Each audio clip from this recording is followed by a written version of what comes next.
Hello everyone, this is Mia, and today I'm just going to be doing the Myers-Briggs test for you guys. It's been a while since I did this test, and I don't remember what I was last time. Can't remember if it was INFP or INFJ. I know in the beginning I was the adventurer before, so I can't say what I am now. Yeah, I was the INFP, the mediator, and I was the advocate one time. And but the first time I did the test was that I was a ISFP. I remember I was one of those when I took the test. So I'm going to do the test again, so you guys can have a better understanding of me as a person. I just want you guys to get to know me more and maybe a lot better. So hope this helps. Let's see. You enjoy vibrant social events with lots of people? No, I don't. I don't really do. I'm more of an introvert. You often spend time exploring unrealistic yet intriguing ideas. Not really, but yet I do at times, so I guess I could agree that your travel plans are more likely to look like a rough list of ideas than. Yeah, I usually go with the flow in terms of traveling, but I also list out which ones I want to see, want to visit, that ideal. So it's like a detail, but it's not really detail, it's just a rough list. You often think about what you should have said in conversation long after it taken place. Sometimes I do that. If your friend is sad about something, your first instinct is to support them emotionally, not try to solve the problem. Actually, yes, I have done that before many times with many of my friends. I was always there, just listening, just being there for them emotionally, spiritually, and mentally. People can really upset you. In the past, I would agree, but lately people tend to irritate me. So I'll be disagreeing a bit. You often rely on other people to be the one to start a conversation and keep it going. Not really. I'm usually the one who initiates the conversation a lot. So if you have temporarily put your plans on hold, you make sure it is your top priority to get back on track as soon as possible. I guess in a way I would do that, but then sometimes I forget because my memory's not that great lately, so I guess I say agree a bit. You rarely worry if you made a good impression on someone you met. Agree. I just be myself. If they like me, they like me. If they don't, they don't. But if people were to make assumptions and misinterpret what I say or try to ruin my integrity and everything, I would speak up. I would be like, nope, you're not going to ruin or tarnish my integrity and everything. I don't like people that are that toxic, that vengeful, jealous. I don't like those. I don't mesh with those vibe. Those kind of toxic vibe drains me and stresses me out. It would be a challenge for you to spend the whole weekend by yourself without feeling bored. Nope. It's not really a challenge. I like being by myself sometimes. Just relax, reading a book, or draw, or play games, whatever it is, or just learn something new to cook, bake, etc. You're more detail-oriented than big picture person. I say I disagree because even though I'm detail-oriented, I'm more of a looking at things in bigger picture. I'm more open-minded.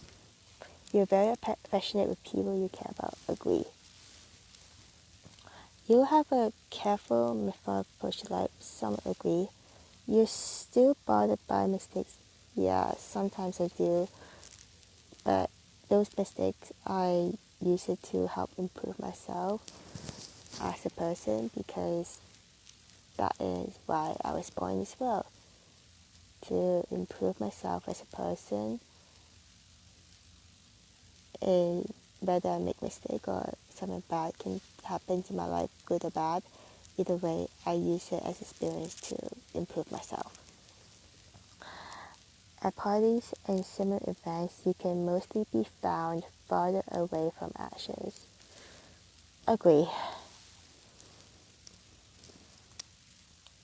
I'm more of an animal person than people person, to be fair, but I'm really good with customer service, so I'm in between, I guess. You often find it difficult to relate people who let their emotions guide them. Disagree. Like, I can put myself in the person's situation, in the shoes. I can relate, I can understand to a point. It's just, sometimes it gets too much. Like, I just feel what they feel. I just feel a lot. So, it's a double-edged sword. When looking for a movie to watch, you can spend ages browsing the categories. Sometimes, yes. You can stay calm under a lot of pressures. Sometimes, yeah, I can. And in a group of people you do not know, you have no problem jumping in. Disagree. Unless it's when I'm at work, because I have to deal with a lot of strangers. But other than that, I'm just like, go with the flow kind of person. I don't really remember what I dream about, to be fair. So I'll have to disagree. And when I do, it is bizarre. Like when I do remember them. In your opinion, it is sometimes okay to step on others. I strongly disagree. I do not like that. I would never use people as a stepping stone. I'm more of a like, I prefer to help people. And the most, if I want to get ahead in my life, I'll do things by myself. I do not step on others. It's just morally wrong to me. You are dedicated and focused on your goals, only rarely getting sidetracked somewhat. If you make a mistake, you tend to start doubting yourself. Yeah, I do that sometimes. At a social event, you rarely try to introduce yourself to new people, and mostly talk to ones. Yeah. You usually lose interest in this discussion when it gets philosophical. Disagree. I do like philosophy a lot. Kind of goes hand in hand about morals, I guess, moral values. I always think in a philosophical way as much as possible, even though I don't show it in many of my videos, but I just do. You will never let yourself cry in front of others. Agree. Because I don't like to look weak to other people. And people tend to not understand and take advantage if I do end up crying. And I don't like people who try to hurt me and make me cry. I don't want to give them that satisfaction. So I will never cry in front of people if I can. Unless it's a sad movie about animals, then that's a different case. You feel more drawn to places with bustling, busy. Disagree. I prefer quiet, intimate places. Especially, for example, I like nature. I like going for walks in nature, places that are surrounded by nature. It's just peaceful, calming to my soul. I like discussing different views and fears on what the world could look like. Honestly, in some way, yes. In some way, not really, because I'm just like more in the present. I can speculate what the future will look like and think of anything, but no one knows the future. The future can change. Anything can happen. I just don't want to drown in it and stress myself out too much. When it comes to making life-changing choices, you mostly listen to your heart rather than your head. Mm,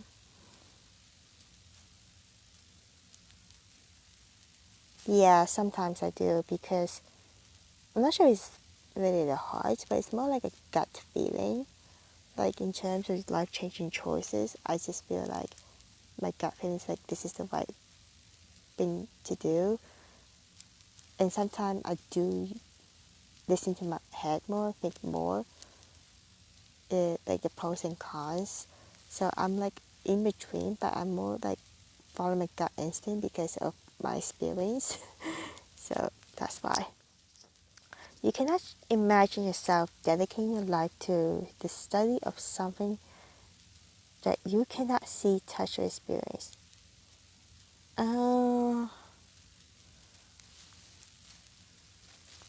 this is difficult to be fair because I'm more about spirituality and everything, but yet, like, I know there's something out there that I cannot see, touch, or experience, but then I'm just like, I'm on the fence in this one.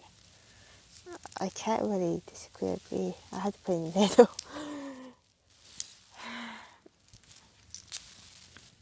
Oh god, what happened? Ah.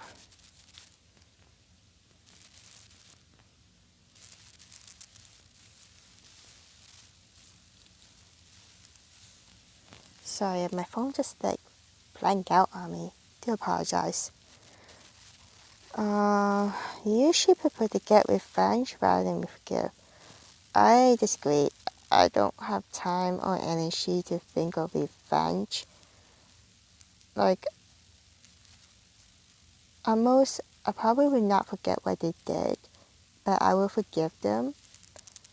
I just won't forget and just won't trust the person again. I just gotta move on with my life, that is all. Not really. I don't really make a decision on a whim. I'll think it over on certain situations. The time you spend by yourself often ends up more interesting and satisfying than time spent. Yeah, you often put special efforts into interpreting your message, interpreting the real meaning of the message of a song or movie.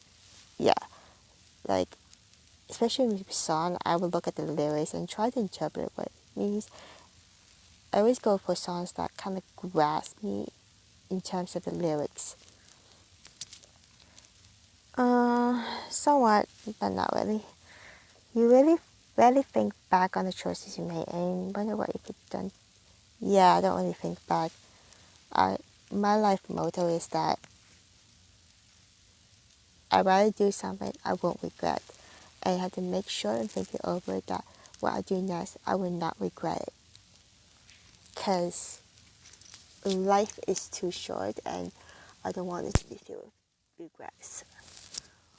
When in public places, do you usually stick to quiet? Yeah, I tend to do that.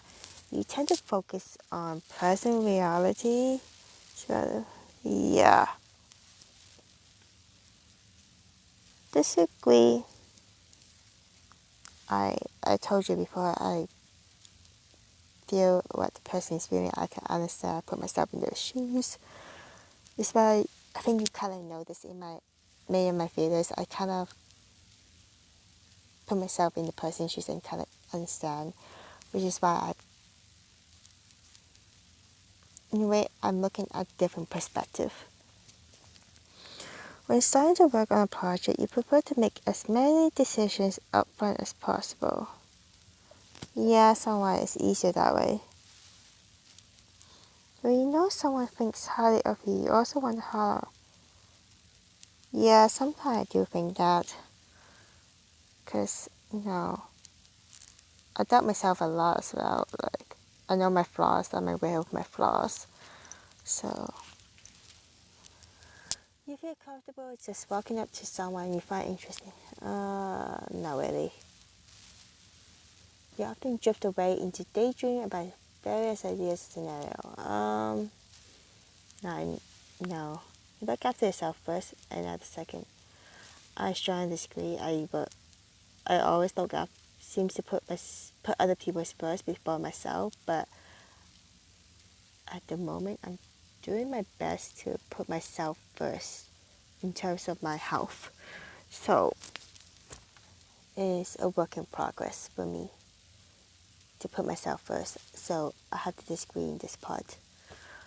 Even when you have planned a particular daily routine, you usually just end up doing what you feel like at any given moment. Yeah, sometimes. Depend on the day and situation. Not really. My mood doesn't really change that quickly. Unless someone pissed me off. That's different. You often contemplated the reasons for human society. Yeah, I do that. I do contemplate. I always think about it, which goes hand in hand with philosophy.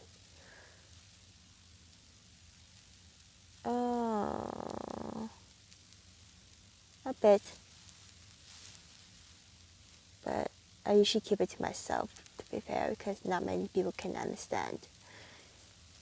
Because I always kept the sense, especially with my experience, that people tend to misinterpret or misunderstood me. So I don't say much about my feelings.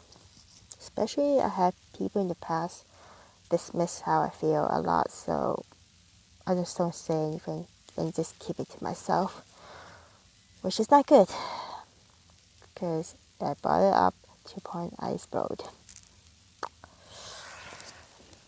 But yeah, you have got detailed education or career.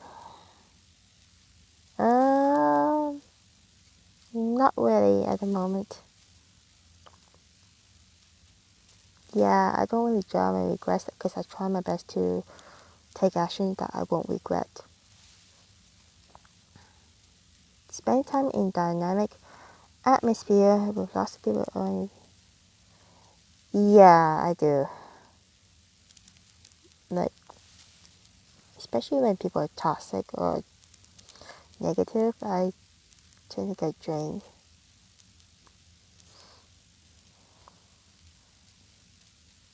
Yeah, I do see myself as a realist. Yeah.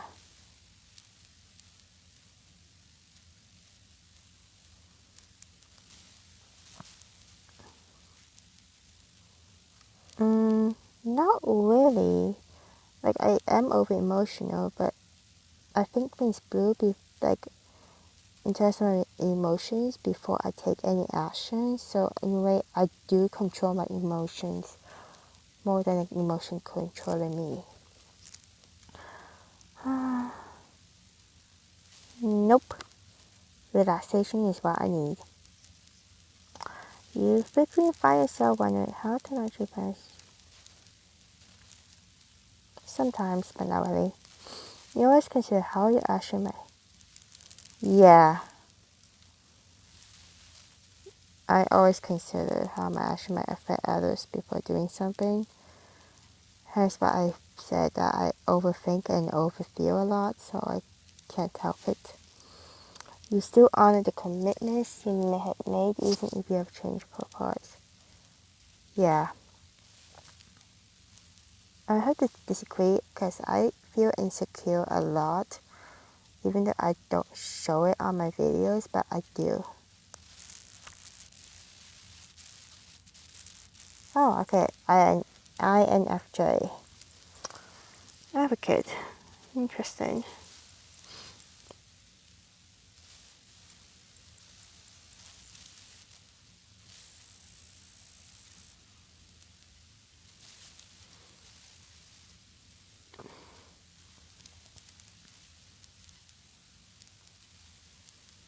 Okay, so treat people as if they were what they ought to be, and you help them to become what they are capable of being. The advocate personality type is very rare, making up less than 1% of the population, but they nonetheless leave their mark on the world.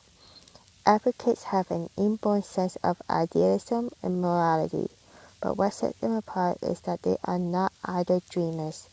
These individuals are capable of taking concrete steps to realize their goals and make a lasting positive impact. People with this personality type tend to see helping others as their purpose in life. Advocates can often be found engaging in rescue efforts and doing charity work. However, their real passion is to get to the heart of the issue so that people need not be rescued at all. Help me help you. Advocates indeed share a unique combination of traits. Though soft-spoken, they have very strong opinions, will fight tirelessly for an idea they believe in. They are decisive and strong-willed, but will rarely use that energy for personal gain. Advocates will act with creativity, imagination, conviction, and sensitivity, not to create an advantage, but to create balance. Egalitarianism and karma are very attractive ideas to advocate personalities. These types tend to believe that nothing will help the world so much as using love and compassion to soften the hearts of tyrants. Nothing like some advocates like create a solution that changes people's life. Advocates find it easy to make connections with others. They have a talent for warm, sensitive language, speaking in human terms, rather than with pure logic and fact. It makes sense that their friends and colleagues will come to think of them as quiet, extroverted personality types. However, they will do well to remember that advocates need time alone to decompress and recharge, and not to become too alarmed when they suddenly withdraw. Advocates take great care of others' feelings, and they expect the favor to be returned. Sometimes that means giving them the space they need for a few days. Live to fight another day. Really, though, it is most important for people with the advocate personality type to remember to take care of themselves. The passion of the convictions is perfectly capable of carrying them past the breaking point. If they still get out of hand, they can find themselves exhausted, unhealthy, and stressed. Yeah, this part is so me. I I always end up doing that, and to the point I just exhaust myself and stressed out, drained, to the point that I had to withdraw. So this becomes especially apparent when advocates find themselves up against conflict and criticism. The sensitivity forces these personalities to do everything they can to evade these seemingly personal attacks. When the circumstances are unavoidable, however, they can fight back in entirely irrational and helpful ways. To advocates, the world is a place full of inequity, but it doesn't have to be. No other personality type is better suited to create a movement to right a wrong, no matter how big or small. Advocates just need to remember that while they're busy taking care of the world, they need to take care of themselves too. Yeah. Advocates you may know are Martin Luther King, Nelson Mandela, Mother Teresa, Marie Kondo, Lady Gaga, Nicole Kidman, Morgan Freeman, Goff, Jon Snow, James Wilson, Aragorn, Galadriel, Tom Kirkman, Rose Bukater, Desmond Hume, Alamis, Michael Scofield, Atticus Finch, Matthew Murdoch. Majority of these are characters from movies. Okay. Strengths and weaknesses. creative. I'm just going to let you guys read instead of reading out, but I'm just going to read. Insightful.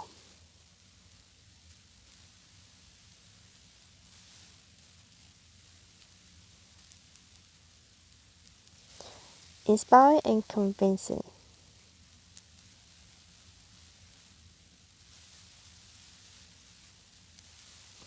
Decisive.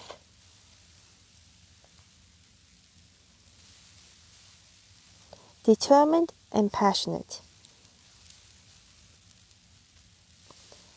Altruistic.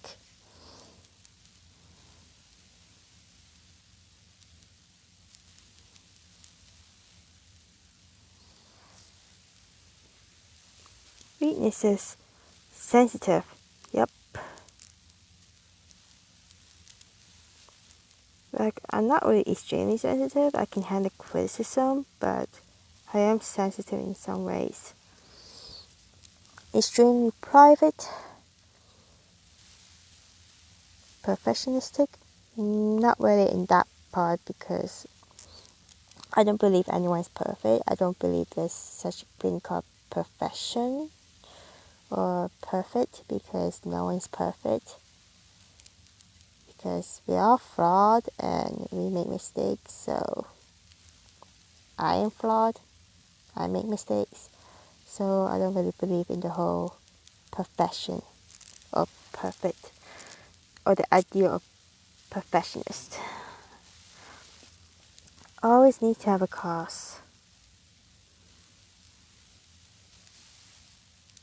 Can burn out easily. Yep, this is me. I burn out easily when drained. So yeah.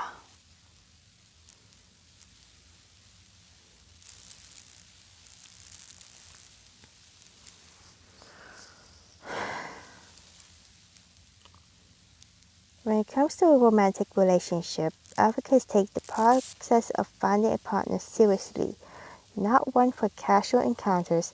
People with advocate personality type instead look for depth and meaning in their relationships. Advocates will take the time necessary to find someone with whom they truly connect.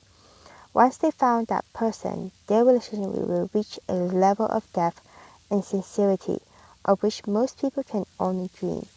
Getting to the point can sometimes be a challenge for potential partners, especially if they are impatient types, as advocates are often perfectionistic and picky.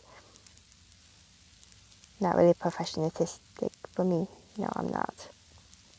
Not sure about picky. People with this personality type aren't easily talked into something they don't want. If someone doesn't pick up on that, they are unlikely to be forgiven, particularly in the early stages of dating. Even worse is if their partner tries to resort to manipulation or lying, as advocates will see right through it. If there is anything they have a poor tolerance for in a relationship, it is lack of authenticity. True. I see right through manipulation lies. I hate manipulation and lies. I do not like fake people. Is this for real? Advocates would go out of their way to seek out people who share the desire for authenticity and out of their way to avoid those who don't, especially when looking for a partner. All that being said, people with the advocate personality type often have the advantage of desirability. They are warm, friendly, caring, and insightful, seeing past facades and the obvious to understand others' thoughts and emotions. Advocate personalities are enthusiastic in their relationships. There's a sense of wisdom behind their spontaneity, allowing them to pleasantly surprise their partners again and again. These types aren't afraid to show their love, and they feel it unconditionally. Advocates create a depth to their relationship that can hardly be described in conventional terms. Relationships with advocates are not for the uncommitted or the shallow. When it comes to intimacy, advocates look for a connection that goes beyond the physical. They prefer to embrace the emotional and even spiritual connection they have with their partners, People with this personality types are passionate partners. Advocates see intimacy as a way to express their love and to make their partners happy. They cherish not just the act of being in a relationship, but what it means to become one with another person in mind, body, and soul. Friendship. There is one theme with advocates, and that is a desire for authenticity and sincerity in their activities, their romantic relationships, and their friendships. People with the advocate personality types are unlikely to go for friendships of circumstances. They avoid situations like workplace social circles or chatting up their local baristas where the only thing they really have in common is regular contact. People with this personality type seek out others who share the passions, interests, and beliefs. They create friendships with people with whom they can explore philosophies and subjects that they believe are truly meaningful. Closed book and speed readers. From the start, it can be a challenge to get to know advocates as they are very private. Advocates' personalities don't really share their thoughts and feelings, not unless they are comfortable and feel that those around them can be trusted. Since those thoughts and feelings are the basis for advocate friendship, it can take time and patience to get to know them. Meanwhile, advocates are very insightful and have particular knack for seeing beyond others' disguises. They are able to interpret others' intentions quickly and easily and weed out those who deem incompatible. Advocates are often perfectionistic, looking for ultimate compatibility. They also look for someone with whom they can grow and improve. Needless to say, this is a tall order. An advocate should try to remember that they are a particularly rare personality type. Even if they find someone compatible in that sense, the odds that they would also share every interest are slim.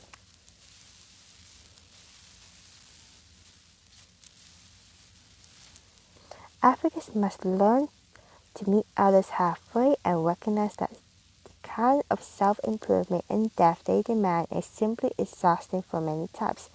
Otherwise, they may end up abandoning healthy relationships in their infancy in search of more ideal and compatibilities.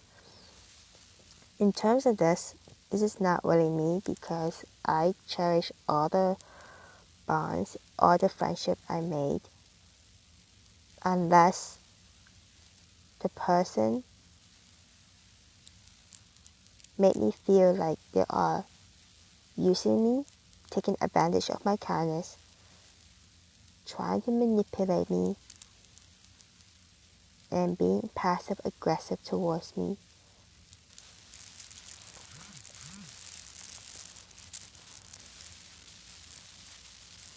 Like, I have a former friend that treat me like I guess, not really a physical punching bag, but more of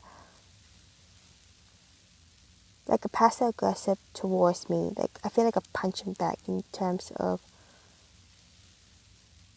verbally, in a way. So, I don't like that. I don't like people being rude, acting rude.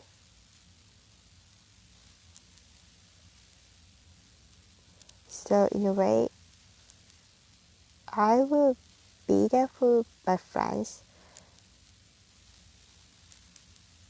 but if they kept on testing my patience time and time again, hurting me over and over again, I will basically think a lot and debate whether to leave this friendship or not. Even if I don't want to, I would debate it because is it worth my mental health, emotional health? I would think that. And this is where the part that I'm trying to put myself first. is not something I usually do, but it's what I'm working on. Like finding a needle in a haystack, further complicating things is advocates' ability to passionately and clearly express themselves. These traits can lead to a lot of unwanted attention and popularity. Their quiet, determined idealism naturally draws influence. Advocates' personalities, however, tend to avoid seeking power over others and the people who are drawn to that type of power.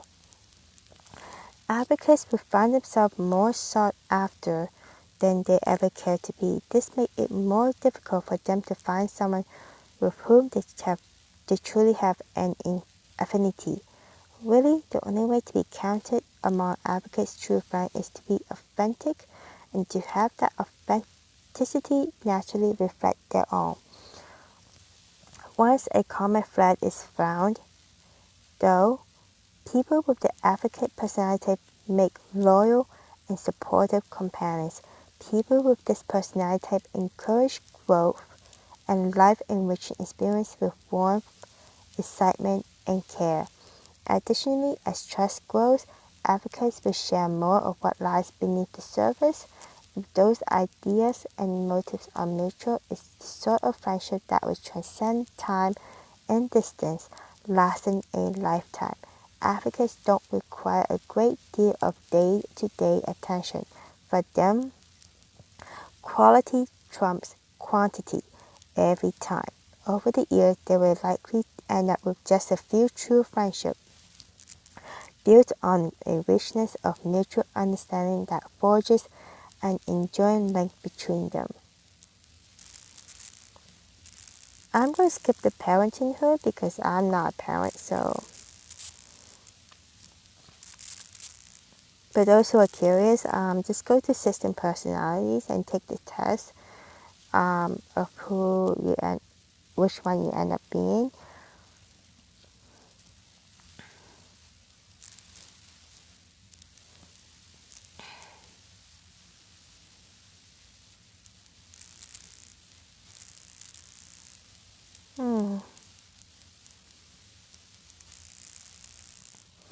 Okay, so conclusion. Few personality types are as passionate and mysterious as advocate. As someone with this personality type, your imagination and empathy makes you someone who cherishes their integrity and deeply held principles. Unlike many other idealistic types, however, you're also capable of turning those ideals into plan and executing them. Yet, advocates can be easily tripped up in areas where the idealism and determination are more of a liability than an asset. There are many areas in life where you may face challenges that at times can even make you question who you really are.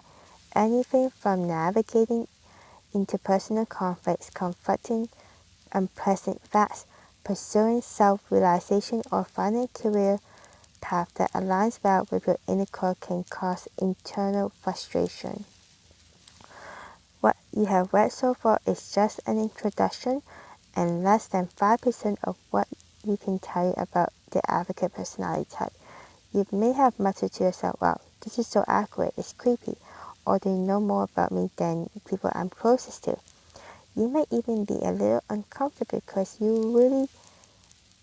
are really not used to being understood. True, I feel that a lot. This is not a trick. You felt understood because you were unknown. We did not spy on you. Rather, we spent years studying advocates' life stories, experiences, and responses to hundreds of our surveys. Step by step, insight by insight, we discover exactly how advocates think and what they need to reach their full potential.